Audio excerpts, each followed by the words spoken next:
Muy buenas a todos. El día de hoy estaremos hablando sobre la emulación de sistemas de cómputo en general y la emulación de video de consolas. Este trabajo es una presentación sobre una investigación documental de la asignatura Redacción Técnica. Los integrantes que hicieron posible este trabajo son Fernando José Moreira Galo, Juan Antonio Pérez Escorcia, Markel y Fabiola Ponce Padilla, mi persona Marvin Alexander Sevilla Calero y Pablo Isaías Alemán Mairena. Todos somos estudiantes de la carrera de Ingeniería en Computación y estamos cursando nuestro primer año. Pertenecemos a la Universidad Nacional de Ingeniería UNI Nicaragua. El presente trabajo abarcará información relevante relacionada a la emulación de sistemas de cómputo en general y la emulación de videoconsolas. En este documento se plantearán los conceptos básicos que se deben de conocer para la realización de una emulación de sistemas de cómputo. De igual manera, se abarcan datos interesantes sobre la historia de este tipo de sistemas en forma general y en detalle con las videoconsolas. Para este trabajo se utilizó el método de escritorio o biblioteca, ya que proporciona mecanismos necesarios para la obtención de información con investigaciones ya anteriormente realizadas y específicamente sobre las consolas de Nintendo Game Boy. Un emulador de hardware es un emulador que toma la forma del dispositivo del hardware. Los ejemplos incluyen a la tarjeta compatible con DOS, instalada en algunas computadoras Macintosh de la década de 1990, como Centric 610 y Performa 630, que les permitió ejecutar programas de software para computadoras personales, y emuladores de hardware basados en FPGA. Si un emulador no es tan rápido como el hardware original, entonces el software emulado puede ejecutarse un poco muy lento, provocando cierta alteración en el programa, un funcionamiento no correcto. Es la emulación de un sistema de cómputo. Bueno, en informática, un emulador es un software que permite ejecutar un programa o un videojuego dentro de una plataforma, sea una arquitectura de hardware o un sistema operativo, diferente de aquella para la cual fueron escritos originalmente. En otras palabras, un emulador le hace creer a la máquina que ella está funcionando en su aparato original. A un programa hace que corra un programa y le hace creer como que si lo está corriendo en su aparato original, la transforma en otra máquina, pero no físicamente, sino que lo hace de manera interna en su software. No cambia nada de lo tangible de la máquina, sino que le hace creer que ella es otra máquina para que pueda correr el programa. ¿Cómo funciona la emulación de un sistema de cómputo?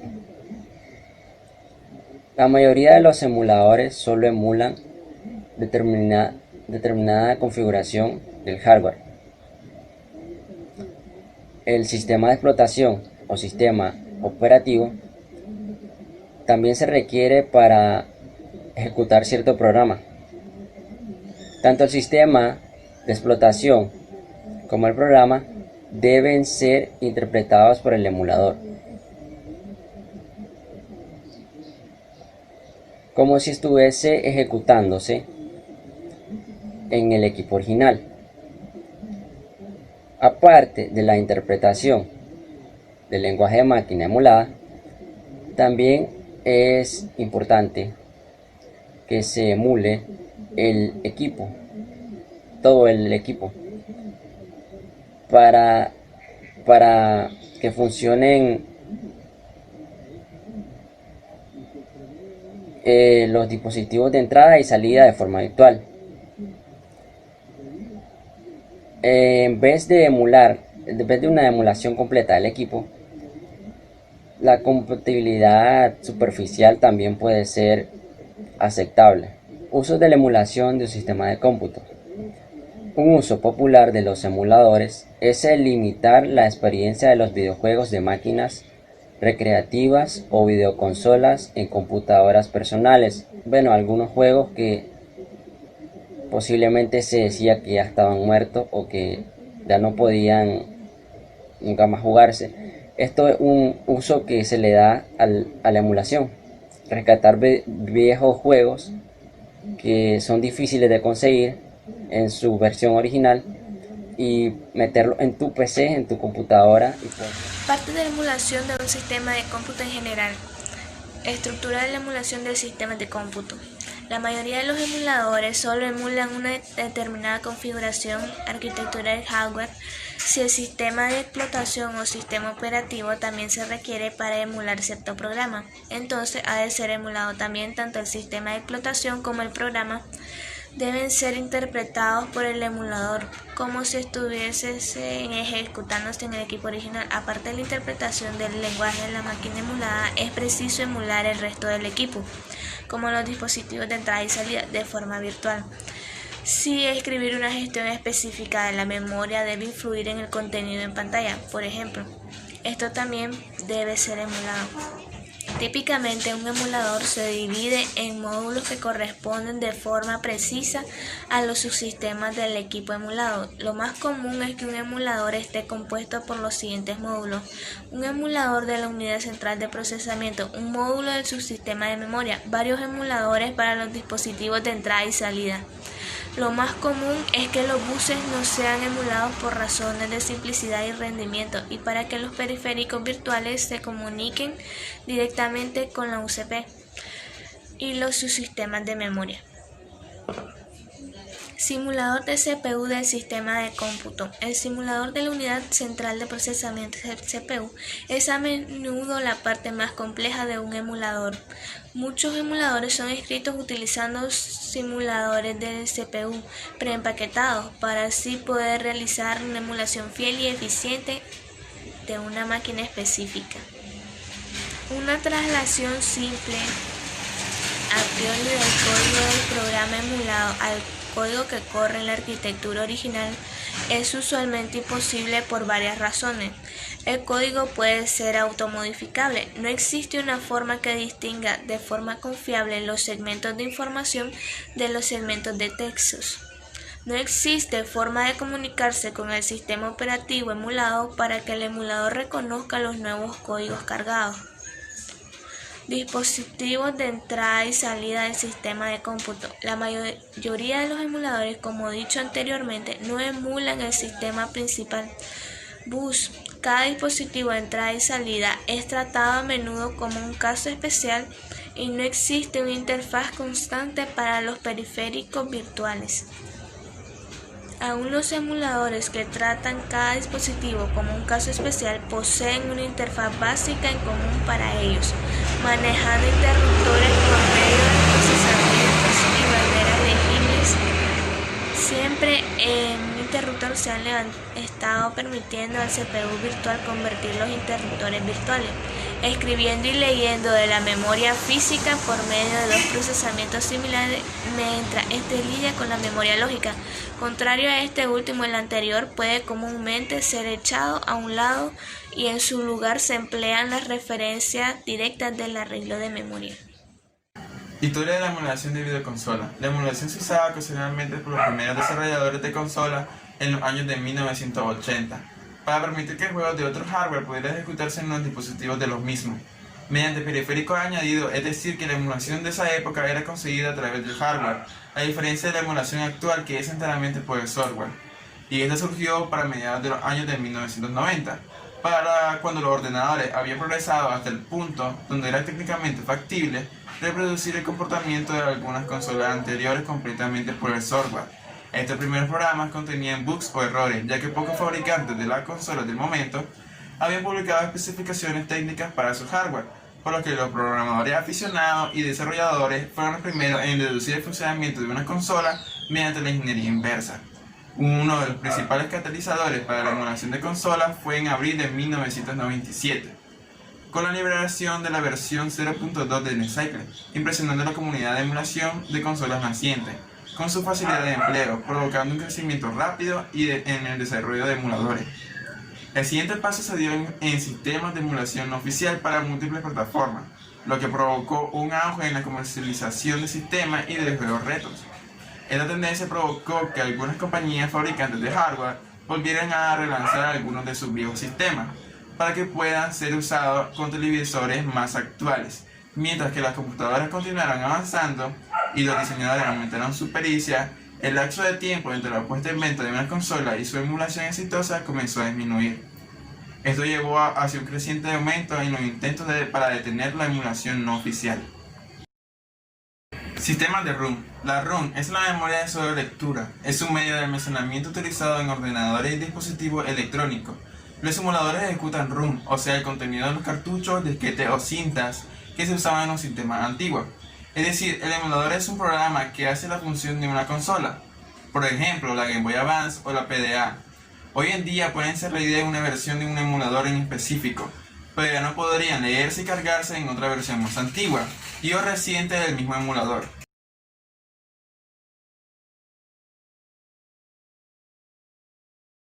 Argumentos a favor y en contra de la emulación de videoconsolas. Como argumentos a favor, los videojugadores mencionan que muchos videojuegos antiguos que ya no están a la venta son igual o más divertidos que los juegos que sí lo están, o porque de este modo no necesitan llegar a disponer del dispositivo original, el cual generalmente ya no está a la venta, o la posibilidad de poder jugar tu juego en tu lengua materna.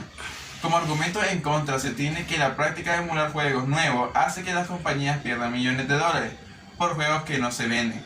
Otra es que por medio de la emulación, el usuario tiene la facilidad de mediante los hacks de poder modificar el juego a su antojo. Uno de los principales usos es el potencial para hackear las ROM.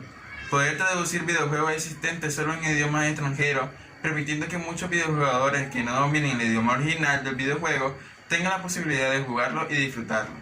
La emulación permite aplicar parches para corregir los errores de software que tenían los videojuegos originales, funciones mejoradas adicionales que los juegos originales no poseen, como es el anti-aliasing, pilas de guardapartida incorporadas, modificación de la velocidad de juego, opciones multijugador por internet o la incorporación de funcionalidades de introducción de código o también llamados cheats, para ser usados por cheaters o videojugadores. Algunos ejemplos de emuladores de videoconsolas son la PSX2, Xenoboy, Dolphin, RetroArch, Project 64, 1964, Visual Boy, Advance, Nextopia, Nexter, Cemu, Mame, entre otros, los cuales están diseñados para sistemas operativos como Windows, Linux, Mac y Android. También hay una gran cantidad de emuladores para dispositivos iOS. Procesos de desarrollo para la emulación de una consola de videojuegos Game Boy. Como toda máquina, la Game Boy usa tipos de datos de diferentes tamaños, principalmente bytes de 8 bits y palabras de 16 bits. El tamaño máximo de una ROM de Game Boy es de 0 por 200.000 bytes, en donde la memoria interna solo guarda los primeros 8.000 bytes, por lo tanto el emulador intercambiará datos tanto afuera como dentro del cartucho de la memoria. Si se sabe el ciclo de reloj por cada interacción en el hardware, se puede agregar un contador en ejecución para el seguimiento del tiempo. Podemos utilizar un Simple Direct Media Layer para la emulación gráfica, ya que este nos permite limitar la velocidad de fotogramas por segundo de nuestra emulación. El Game Boy tiene 8 registros, los cuales son A, B, C, D, E, F, H y L, en donde A funciona como acumulador y F es el registro de las banderas. Hablando de banderas, hay 4 indicadores que usa la CPU. La bandera de acarreo, que se establece cuando una operación matemática da como resultado un valor fuera del rango de 0 a 255, es decir, que se desborda. La bandera de medio acarreo es similar, solo que el desborde se da de la parte inferior a la parte superior. Tenemos la bandera de 0, que se da cuando el resultado de dicha interacción da 0. El contador de programa es la dirección del siguiente código de operación en la memoria, mientras que la pila es un lugar en la memoria en donde se cargan los datos.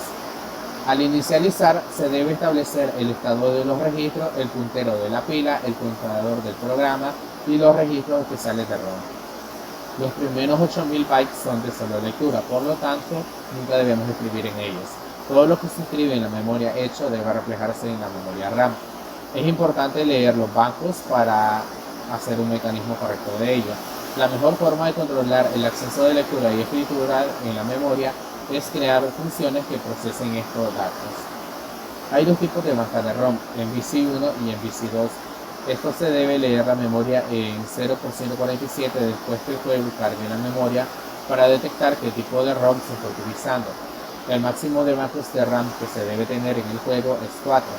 Se genera una variable para señalar qué banco de RAM se está usando y esta se inicializa entre los valores de 0 a 3. La razón principal de controlar la lectura es asegurarse de que todo se lea en los bancos de RAM y RAM correctos. Dependiendo de la dirección de memoria se debe realizar una acción diferente. Si es entre 2000 y 4000 es un cambio de ROM y si es entre 4000 y 6000 es un cambio de RAM. El juego debe solicitar específicamente que la escritura en bancos de RAM esté habilitada. Para MVC1, si la parte inferior de los datos que se escriben es 0 por el registro A, el banco de memoria RAM estará habilitado. Si el banco de memoria es MVC1, se deben combinar dos métodos para cambiar el bits de 0 a 6. El primer método abarcará los bits de 0 a 4 y el último los bits 5 y 6. No se pueden cambiar los bancos de RAM en el MVC2. Para cambiar los bancos de RAM en el MVC1, el juego debe volver a escribir en la dirección de memoria 0x4000, 0x6000, en donde declararemos una variable que será responsable de cómo actuar cuando el juego escribe en esta dirección. Esta se extenderá desde los 6000 hasta los 4000. Y si el bit más bajo de dicho rango es 0, entonces esta variable permanecerá verdadera. De lo contrario, esta cambiará a falsa, lo cual nos generará un cambio de RAM. El Game Boy tiene un temporizador en la memoria que cuenta con una cierta frecuencia y solicita una interrupción cuando se desborda.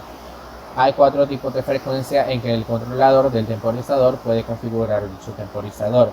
El controlador del temporizador es un registro de 3 bits que controla el temporizador.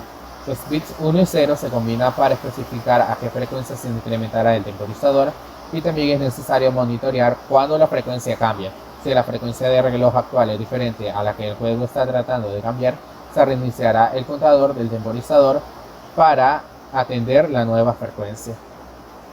Una interrupción es una señal de hardware que le indica a la CPU que ha sucedido algo especial. Hay 2 registros especiales relacionados con el estado de mensaje de interrupciones. El primero es Enable, que habilita y deshabilita las interrupciones específicas, y el segundo es el registro de solicitud de interrupción de los registros IF. El interruptor maestro es un bool, es decir, de tipo lógico, que no es parte de la memoria del juego, lo cual se enciende y se apaga, y cuando este se establece en falso no se atenderán interrupciones. LCD de la consola Game Boy. La Game Boy tiene una pantalla con una resolución de 144 x 160 píxeles, lo que significa que hay 144 líneas de exploración. La consola Game Boy dibuja cada una de estas líneas de exploración una por una, empezando desde 0 hasta 153. Esto significa que hay 144 líneas de exploración visibles y 8 no visibles. Para que el emulador pueda recorrerlas correctamente y recrear el mismo comportamiento, se necesita de un contador para saber cuándo éste debe moverse a la siguiente línea y dibujarla. Para esto se sugiere utilizar los ciclos del reloj y una variable. La pantalla de la consola Game Boy tiene diferentes estados que también deben ser emulados. Entre estos estados están H-Blank, B-Blank, buscando atributos de los sprites y transfiriendo información al controlador de la pantalla LCD. Y estos a su vez se controlan con 8 bits que son utilizados como interruptores. Transferencia DMA de la consola Game Boy. La transferencia de acceso directo a la memoria es una manera de copiar información de la RAM que está siendo ocupada por el sprite para remover responsabilidad del programa principal en la emulación. La pantalla de la consola Game Boy tiene 3 niveles: el fondo, la ventana y el nivel al que se encuentran los sprites. En el fondo se usan tiles de un tamaño de 8×8 para que éste pueda ser dibujado. La ventana se utiliza para informar al jugador de distintos estados de objetos dentro del juego, como por ejemplo la vida restante del personaje. Los personajes y objetos interactivos se dibujan utilizando sprites que pueden ser de un tamaño de 8×8 o 16×16. A su vez, los tiles y los sprites tienen paletas de colores que se utilizan para definir los colores que van a tener cada uno. Estas paletas pueden cambiar a lo largo del juego, ya que estas son paletas dinámicas. El emulador debe manejar la ubicación de cada uno de estos objetos dentro de la memoria para saber cómo y cuándo dibujarlos. Controles de la Game Boy. La Game Boy tiene un control de 8 botones incorporado, dividido entre botones estándar y botones direccionales. El emulador debe usar 8 bits para conocer los estados de los diferentes botones. Estos estados pueden ser que el botón esté presionado, que el botón se esté manteniendo presionado o si el botón se soltó. El presente trabajo se ha dedicado a investigar conceptos básicos de un emulador y a determinar procedimientos generales para llevar a cabo la emulación de un sistema de cómputo en general, al igual que los procedimientos para realizar la emulación de la consola de videojuegos Game Boy. Por otro lado, se demostraron las utilidades de un emulador de una consola de videojuegos cumpliendo los objetivos.